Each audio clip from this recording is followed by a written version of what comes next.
हिते breaking news तव्हांखे ॾींदालू। Supreme court जे हुक्म ते बहिरिया टाउन जी ज़मीन वारे मामले जी जांच लाइ कमेटी क़ाइमु कई वई आहे। 10 रुकनी कमेटी जो सरबराह कमिश्नर कराची हूंदो। कमेटी में डीसी मलीर, जामशोरो, बेले ऐं झंगली हयात जो चीफ कंजर्वेटर शामिल आहिनि। कमेटीअ खे 7 ॾींहनि अंदरि रिपोर्ट ॾियण जो टास्क ॾिनो वियो आहे। ये अहम ख़बर आवाज़ सां शेयर कयूं पिया। सुप्रीम कोर्ट जे हुक्म ते बहिरिया टाउन जी ज़मीन वारे मामले जी जांच लाइ कमेटी क़ाइमु कई वई आहे। 10 रुकनी कमेटी जो सरबराह कमिश्नर कराची हूंदो। कमेटीअ में डीसी मलीर, जामशोरो, बेले, झंगली हयात जो चीफ कंजर्वेटर भी शामिल आहिनि। कमेटीअ खे 7 ॾींहनि अंदरि रिपोर्ट ॾियण जो टास्क ॾिनो वियो आहे।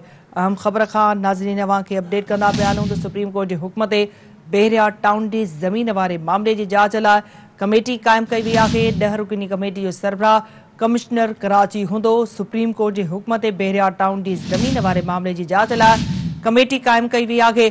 कमेटीअ में डीसी मलीर, जामशोरो, बेले, झंगली हयात जो चीफ कंजर्वेटर शामिल आहिनि। कमेटीअ खे 7 ॾींहनि अंदरि रिपोर्ट ॾियण जो टास्क ॾिनो वियो आहे। वधीक अपडेट्स लाइ असां राब्तो कयो आहे कराची में सिंध टीवी न्यूज़ जे चीफ रिपोर्टर फयाज़ कुरैशी सां। फयाज़, सुप्रीम कोर्ट जे हुक्म ते बहिरिया टाउन जी ज़मीन वारे मामले जी जांच लाइ कमेटी क़ाइमु कई वई आहे। छा अपडेट्स आहिनि?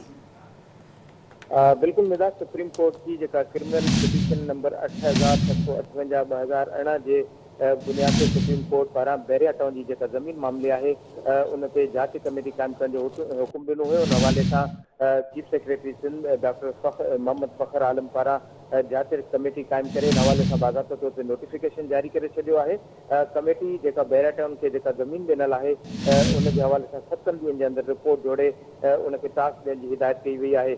10 रुकनी कमेटी कमिश्नर कराची की सरबराही में क़ाइमु कई वई आहे, जंहिंमें DG MBA, DG SPCA ऐं DG वाइल्ड लाइफ शामिल हूंदा। कमेटी में डिप्टी कमिश्नर मलीर ऐं जामशोरो, अहिड़ी तरह बेले जंगली जीवत वारो खातो आहे उनजो चीफ कंजर्वेटर शामिल हूंदा। कमेटी में survey Pakistan, director survey and satellite board of revenue and डेल यूटिलाइजेशन जो खातो आहे उहे शामिल हूंदा।